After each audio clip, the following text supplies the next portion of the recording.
الحمد للہ وکفا وسلام علی عباده الذین اصطفى اما بعد فاعوذ باللہ من الشیطان الرجیم بسم اللہ الرحمن الرحیم وعاشروہن بالمعروف فإن کرہتموہن فعسى أن تکرہوا شیئا ویجعل اللہ فیہ خیرا کثیرا صدق اللہ العظیم۔ محترم معزز سامعین کرام، آج آپ حضرات کے سامنے جو بیان کرنا ہے وہ ہے اسلام میں عورت کا مقام کیا ہے۔ میرے بھائیوں، اسلام میں، قرآن میں اور اللہ تعالیٰ کی طرف سے ہمارے نبی صلی اللہ علیہ وسلم کے فرمان اور احادیث میں بہت سارے حقوق عورتوں کے بیان کیے گئے ہیں اور ان کو بہت بڑا درجہ دیا گیا ہے۔ حالانکہ اسلام سے پہلے ہمارے نبی صلی اللہ علیہ وسلم کے اس دنیا میں آنے سے پہلے عورتوں کو کوئی عزت نہیں دی جاتی تھی، ان کو بہت ذلیل اور ان کو بہت ستایا جاتا تھا، ظلم و ستم کے پہاڑ توڑے جاتے تھے عورتوں کے اوپر، جس کو قرآن کریم بیان کرتا ہے وَإِذَا الْمَوْءُودَةُ سُئِلَتْ بِأَيِّ ذَنبٍ قُتِلَتْ، کہ زمانہ جاہلیت کے اندر، عرب کے اندر لوگ جب ان کے یہاں کوئی بچی پیدا ہوتی تھی، لڑکی پیدا ہوتی تھی تو زندہ درگور کر دیا کرتے تھے، جا کے زندہ بچی کو زمین میں دفن کر دیا کرتے تھے۔ کیوں؟ وَإِذَا بُشِّرَ أَحَدُهُمْ بِالْأُنثَىٰ ظَلَّ وَجْهُهُ مُسْوَدًّا وَهُوَ كَظِيمٌ، کہ اگر کسی کے یہاں کوئی بچی پیدا ہوئی ہے، لڑکی پیدا ہوئی ہے، اور کوئی آدمی آ کر کے اس کو بتاتا کہ تمہارے یہاں لڑکی پیدا ہوئی ہے تو اس کا چہرہ کالا پڑ جاتا تھا غصے کے مارے، سمجھ رہے، یتوارا من القوم، لوگوں سے چھپتا پھرتا تھا کہ لوگ مجھے کہیں گے کہ تمہارے یہاں جو ہے لڑکی پیدا ہوئی ہے، بچی پیدا ہوئی ہے، یعنی اور اس کو بہت ہی عیب سمجھتے تھے اور بہت ہی اپنے لیے بے عزت سمجھتے تھے کہ میری بہت بے عزتی ہو جائے گی، تو اس کی وجہ سے بچی کو فوراً زمین کے اندر جا کر کے دفن کر دیا جاتا تھا۔ اللہ اکبر، سمجھ رہے، قرآن نے اس کو بیان کیا میرے بھائیوں۔ لیکن حدیث کے اندر اللہ کے نبی صلی اللہ علیہ وسلم جب آئے اس دنیا میں تو اللہ کے نبی صلی اللہ علیہ وسلم نے عورتوں کو مقام دیا۔ اسی طریقے سے اس پہ ایک واقعہ ہے حضرت دحیہ کلبی کے بارے میں، کہ وہ جب اسلام قبول کرنے کے لیے آئے اللہ کے نبی صلی اللہ علیہ وسلم کے پاس، تو اللہ کے نبی سے کہا کہ اے اللہ کے نبی، میری عمر اب 60 سال 70 سال کی ہو گئی ہے، میں پوری زندگی گناہ میں گزارا ہوں، تو کیا میں جب اسلام قبول کروں گا تو کیا اللہ تعالیٰ معاف کر دے گا؟ اللہ کے نبی کہنے لگے کہ ہاں، اللہ تعالیٰ تمہارے پچھلے سب گناہوں کو معاف کر دے گا، تم مسلمان بن جاؤ۔ وہ مسلمان بننے کے لیے اس سے پہلے ایک اور شرط بتائی کہ میں نے 70 بچیوں کو زندہ درگور کر دیا، میں اپنے قبیلے کا سردار ہوں، سمجھ رہے، کلب ان کا قبیلہ تھا، بنو کلب، وہاں کے وہ سردار تھے وہ، تو وہ فرمانے لگے کہ میں نے اپنی زندگی میں 70 بچیوں کو زندہ زمین میں دفن کیا ہے، اور اب میں اسلام قبول کرنا چاہتا ہوں، تو کیا اللہ تعالیٰ میرے گناہوں کو معاف کر دے گا؟ حضرت جبرائیل علیہ السلام فوراً آئے اللہ کے پاس سے اور کہنے لگے الاسلام یہدم ما کان قبلہ، کہ اسلام اگر یہ قبول کر لیں گے تو ان کے پچھلے جو بھی گناہ ہے وہ سب اللہ تعالیٰ معاف کر دے گا۔ فوراً وہ اسلام قبول کر لیے، مسلمان بن گئے۔ اس واقعے سے دیکھیں یہی پتہ چل رہا ہے کہ وہ زمانے جاہلیت کے اندر دیکھیے 70 بچیوں کو زندہ دفن کر دیا، لیکن چونکہ معلوم نہیں تھا ان کو بھائی، تو اس وجہ سے اللہ تبارک و تعالیٰ کیا کر دیا، ان کے گناہوں کو معاف کر دیا۔ ہم جان بوجھ کر کے ہمارے کو عورتوں کا حق، بچی کا حق معلوم ہو، پھر ہم زندہ درگور کریں، ہمارے یہاں بچی پیدا ہو تو ہماری پیشانی کے اوپر بل آ جائے، غصہ آ جائے، تو یہ ہمارے لیے بہت ہی کیا کہتے ہیں بدقسمتی کی بات ہے کہ ہم عورتوں کو، حالانکہ اللہ تعالیٰ قرآن کے اندر کہہ رہا وَلَا تَقْتُلُوا أَوْلَادَكُمْ خَشْيَةَ إِمْلَاقٍ، کہ اپنی اولاد کو قتل مت کرو روزی کی تنگی کی وجہ سے، کہ بھائی میرے یہاں بچی پیدا ہو رہی ہے، بچہ پیدا ہو رہا ہے تو 2 ہو گئے، 4 ہو گئے، 6 ہو گئے، ان کو کما کر کے کون کھلائے گا؟ اللہ تعالیٰ کہہ رہے نحن نرزقہم وإیاکم، ہم ان کو بھی رزق دیں گے، یعنی تمہارے یہاں جو اولاد پیدا ہو رہی ہے ان کو بھی دیں گے اور تم کو بھی دیں گے۔ پہلے اولاد کے بارے میں اللہ نے کہا کہ پہلے اولاد کو دوں گا میں، جو تمہارے یہاں اولاد پیدا ہو رہی ہے، اور ان کے صدقہ طفیل اور وسیلے سے پھر تمہارے کو بھی ملے گا۔ تو میرے بھائیو، ہمارے کو اولاد کو، چاہے بچہ ہو بچی ہو، اس کو منحوس نہیں سمجھنا چاہیے۔ حدیث کے اندر لڑکی کے بارے میں کتنی بڑی فضیلت ہے، اللہ کے نبی صلی اللہ علیہ وسلم نے ارشاد فرمایا جب کسی کے یہاں پہلی لڑکی پیدا ہوتی ہے تو اللہ تعالیٰ کے یہاں سے ایک فرشتہ سبز زمرد کا کپڑا پہن کر کے آتا ہے، اور اس کے اوپر جو ہے نا چادر بچھا دی جاتی ہے اس لڑکی کے اوپر، اس ماں کے اوپر، اور کہا جاتا ہے کہ تم بھی کمزور ہو، یہ تم نے جس کو پیدا کیا یہ بچی بھی کمزور ہے، اللہ تبارک و تعالی اس آدمی کے مال میں برکت عطا فرمائے جو ان کے اوپر خرچہ کرے۔ یعنی سمجھ رہے، یعنی اگر شوہر خرچہ کرے، اگر شوہر نہیں ہے تو اس کا بھائی اگر خرچہ کرے، سمجھ رہے، اپنی بہن کے اوپر، بہن کی بچی کے اوپر، تو کہہ رہے اللہ کے فرشتے جو ہے اس کے لیے دعا دے کر کے گئے۔ بیٹا پیدا ہو کوئی دعا نہیں ہے اس کے لیے، سمجھ رہے، لیکن بیٹی کے لیے اتنی بڑی فضیلت بیان کی گئی۔ تو میرے بھائیوں، سب سے پہلے دیکھیے اسلام کے اندر عورت کے معنی لغت میں پردہ کے آتے ہیں، یعنی عورت جتنا ہو سکے وہ پردے میں رہے، وہی اس کے لیے بہتر ہے، اور عورت کو عورت اسی لیے کہا جاتا ہے۔ قرآن کے اندر دیکھیے، پورے قرآن کے اندر کہیں بھی مردوں کے نام سے کوئی سورہ نہیں ہے، عورتوں کے نام سے، عورتوں کے حق بیان کرنا ہے۔ سورہ نساء قرآن کی 4 سورت، 4 پارے کے اندر سورہ نساء، بہت لمبی چوڑی سورت ہے، اللہ تعالیٰ نے قرآن کے اندر نازل فرمایا۔ عورت کی پاکیزگی کو بیان کرنا ہے، سورہ مریم 16 پارہ کے اندر اللہ تبارک و تعالیٰ نے حضرت مریم علیہ السلام کے واقعے کو بیان کیا اس سورہ کے اندر۔ بتائیے، 2 سورہ ہے، اور اس کے علاوہ قرآن کریم کی بہت ساری آیتیں، بہت ساری آیتیں جس کے اندر عورتوں کے حقوق کو بیان کیا گیا۔ تو میرے بھائیو، سب سے پہلی چیز عورت کے لیے ہے پردہ۔ جتنا ہو سکے ہمارے کو، ہم چاہے اپنی فیملی کے ساتھ رہتے ہو گھروں کے اندر، یا یہ کہ آپ اکیلے رہتے ہو، سب سے پہلی چیز عورت کے لیے جو سب سے زیادہ ضروری ہے وہ ہے عورت کے لیے پردہ، کہ ہم پردے کا سب سے زیادہ اہتمام کریں۔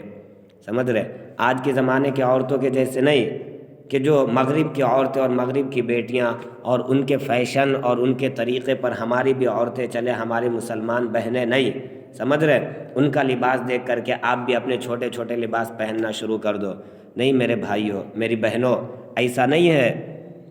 بلکہ اللہ تعالیٰ نے آپ کو بہت بڑا مقام دیا ہے، تو آپ اس مقام کو سمجھیں۔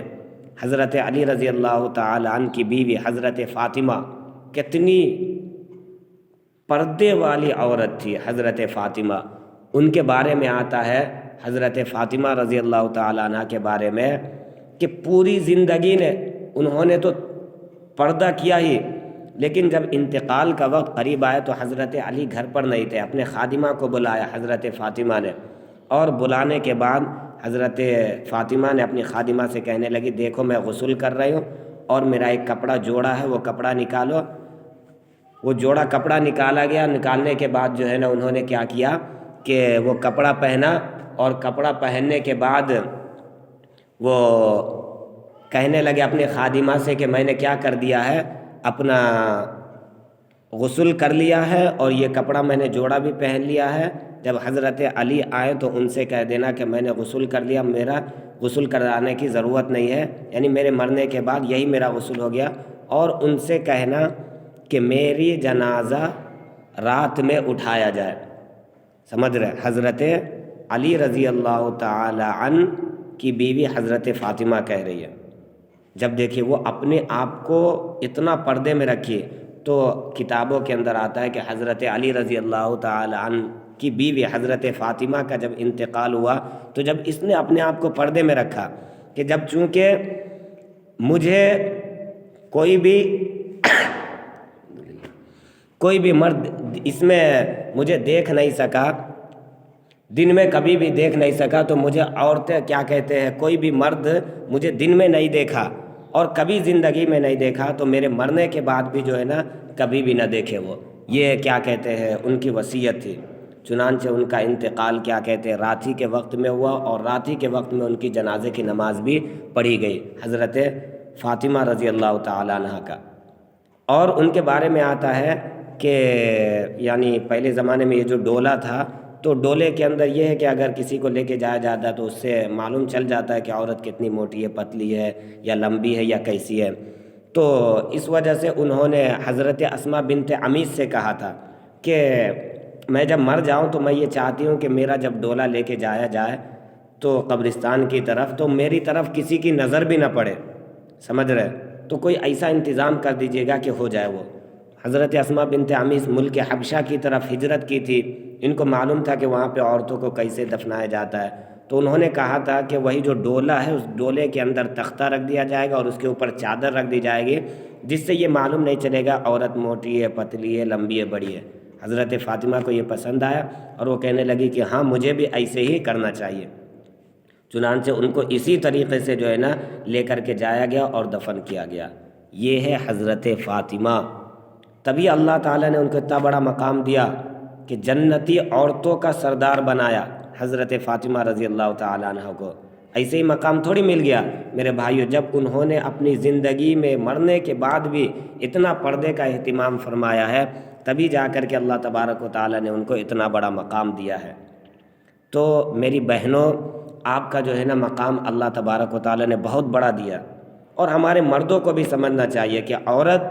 اگر وہ ماں کے روپ میں ہے تو اللہ تعالیٰ نے کیا کہا، اللہ کے نبی نے کہا الجنت تحت اقدام الامہات، کہ ماں کے قدموں کے نیچے جنت ہے۔ اگر وہ بیٹی ہے تو بیٹی کے بارے میں حدیث میں آیا کہ اگر کسی کے یہاں کوئی بیٹی پیدا ہوئی، اس کو کیا کہتے ہیں اچھی پرورش کی، اس کو علم دین حاصل کروایا اور پھر اس کے بعد اس کی شادی کر دی، تو کہہ رہے کہ وہ آدمی جس نے اپنی بیٹی کی پرورش کر کے اس کی شادی کرا دی اچھی پرورش کر کے، میں اور وہ آدمی دونوں جنت میں اس طرح ہوں گے، یہ دونوں ہاتھ کی دو انگلیاں یعنی اتنا قریب ہوں گے، اللہ کے نبی نے بتایا۔ اسی طریقے سے اگر کوئی بہن ہے، بہن کے روپ میں عورت ہے، تو بہن کے بارے میں بھی بتایا کہ اگر کسی کے یہاں کوئی بہن ہو، سمجھ رہے، وہ اپنی بہن کی اچھی پرورش کرا اور کرنے کے بعد جو ہے نا کیا کیا ان کی شادی کرا دیا، اور شادی کرانے کے بعد ماں باپ کے مرنے کے بعد بہنوں کو حق بھی دیا۔ وراثت میں حق نہیں دیا جاتا ہمارے یہاں، ہماری بہنوں کا بھی حق ہوتا ہے، ہمارے ماں باپ جو مال چھوڑ کر کے جاتے ہیں اس میں بہنوں کا بھی حق ہوتا ہے، بہنوں کو بھی ہمارے کو دینا چاہیے، سمجھ رہے، تو بہنوں کو بھی حق دیا، تو کہہ رہے کہ یہ آدمی جنت کے اندر اعلیٰ مقام میں ہوگا۔ تو میرے بھائیوں بتائیے، عورت کے ساتھ اچھا سلوک کرنے والے کو اتنا بڑا مقام دیا۔ تو میرے بھائیوں، مرد حضرات سے بھی میں کہوں گا کہ عورتوں کے مقام کو پہچانو۔ حدیث کے اندر آتا ہے کہ عورتوں کو یعنی حضرت حوا علیہ السلام جو حضرت آدم علیہ السلام کی بیوی اور سب سے پہلی عورت اس دنیا کی ہے، تو ان کی بائیں پسلی سے پیدا کیا گیا عورتوں کو، اور دل جو ہوتا ہے وہ بائیں طرف ہوتا ہے، سمجھ رہے، اور بائیں پسلی سے بائیں پسلی سے عورت کو پیدا کیا گیا۔ تو یہ اس لیے اس میں اشارہ اس طرف ہے کہ پسلی دل کے قریب ہوتا ہے، تو عورت کو بھی دل میں جگہ دینا چاہیے اور دل کے قریب رکھنا چاہیے، سمجھ رہے، یعنی اتنا بڑا مقام تم عورت کو دو۔ اور اسی طریقے سے حدیث کے اندر آپ مشہور حدیث سنتے رہتے ہیں کہ اللہ کے نبی صلی اللہ علیہ وسلم نے ارشاد فرمایا، تم اپنی عورتوں کے ساتھ اچھا سلوک کیا کرو، اور عورتوں کو بائیں پسلی سے ٹیڑھی پیدا کی گئی ہے، اگر تم اس کو سیدھا کرنے کی کوشش کرو گے تو تم خود توڑ دو گے اس کو، تو لہٰذا کیا کرو، وہ جیسی ہے اس کو ویسے ہی قبول کرو، اس کے ساتھ ویسے ہی نبھا کرو۔ یعنی عورت اگر ٹیڑھی بھی ہے تو اللہ کے نبی ہمارے کو کیا کہہ رہے ہیں، اس کے ساتھ ویسے ہی نبھانے کے لیے کوشش کرنے کے لیے کہا جا رہا ہے۔ ہمارے کتنے مرد حضرات ہیں، نہیں میری مرضی کے مطابق میری بیوی چلنی چاہیے، عالم حضرات، مفتی حضرات، سمجھ رہے، بیوی کو پر اتنا غصہ کرتے ہیں، بیوی کو اتنا مارتے ہیں، کیا بتاؤ، میرے پاس اتنے کیسز آتے ہیں، میرے پاس اتنے فون آتے ہیں، اتنے لوگ کہتے ہیں کہ بڑے بڑے مولانا کی بیوی کی یہ حالت ہے، سمجھ رہے؟ عام آدمی، جاہل آدمی تو اپنی بیوی کے اوپر ظلم و ستم کر ہی رہا ہے، سمجھ رہے؟ لیکن حافظ عالم ہو کر کے بھی اپنی بیوی کو صرف جو ہے نا کھانے کے اندر یا سالن کے اندر نمک زیادہ ہونے کی وجہ سے لکڑی لے کر کے مار رہے ہیں۔ کیا کر دیے بھائی! اللہ کے نبی صلی اللہ علیہ وسلم نے ارشاد فرمایا، بہترین مسلمان وہ ہے جو اپنی عورت کی عزت کرے اور اپنی عورت کی بات کو مان کر کے چلے، اپنی بیوی کی بات کو مان کر کے چلے۔ اس میں یہ نہیں ہے کہ کیا کہتے ہیں وہ اپنی بیوی کا غلام بن گیا، بلکہ یہ سب سے اعلیٰ مسلمان ہے، یہ کہ اپنی بیوی سے مشورہ کر کے اور اپنی بیوی سے جو ہے نا بات مان کر کے چل رہا۔ تو میرے بھائیوں اور میری بہنوں دونوں سے کہہ رہا ہوں میں کہ عورتوں کو قرآن کے اندر، حدیث کے اندر بہت سارے حقوق دیے گئے ہیں، اور آپ کا حق جو ہے بہت بڑا بیان کیا گیا ہے۔ عورتوں کے حق خاص طور سے مرد ان کو پہچانے، اور عورتیں بھی خاص طور سے اپنے اندر پردے کو لازم پکڑے۔ اسی طریقے سے شوہروں کی فرما برداری وہ اپنے لیے لازم پکڑے۔ شوہروں کو چاہیے کہ جب آپ کی بیوی بیچاری آپ کے اتنے حق ادا کرتی ہے، آپ کے لیے کھانے بناتی ہے، آپ کے بچوں کی پرورش کرتی ہے، آپ کے کپڑے دھوتی ہے، ہر کام کرتی ہے، تو پھر چھوٹی چھوٹی سی باتوں کے اوپر آپ ان کے اوپر غصہ ہونا، مارنا، پیٹنا، یہ ہمارے لیے زیبا نہیں دیتا۔ ہم ان کی قدر کریں اور ہم جو ہے نا ان کے ساتھ اچھا سلوک کریں، تاکہ اللہ تبارک و تعالی ہمارے کو بھی اعلیٰ سے اعلیٰ مقام قیامت کے دن عطا فرمائے، اور دنیا کے اندر بھی اور نبی کی نگاہوں میں بھی ہم سبھی حضرات کیا ہو سکے، اعلیٰ مسلمان کہے جا سکے۔ اللہ تعالی عمل کی توفیق عطا فرمائے۔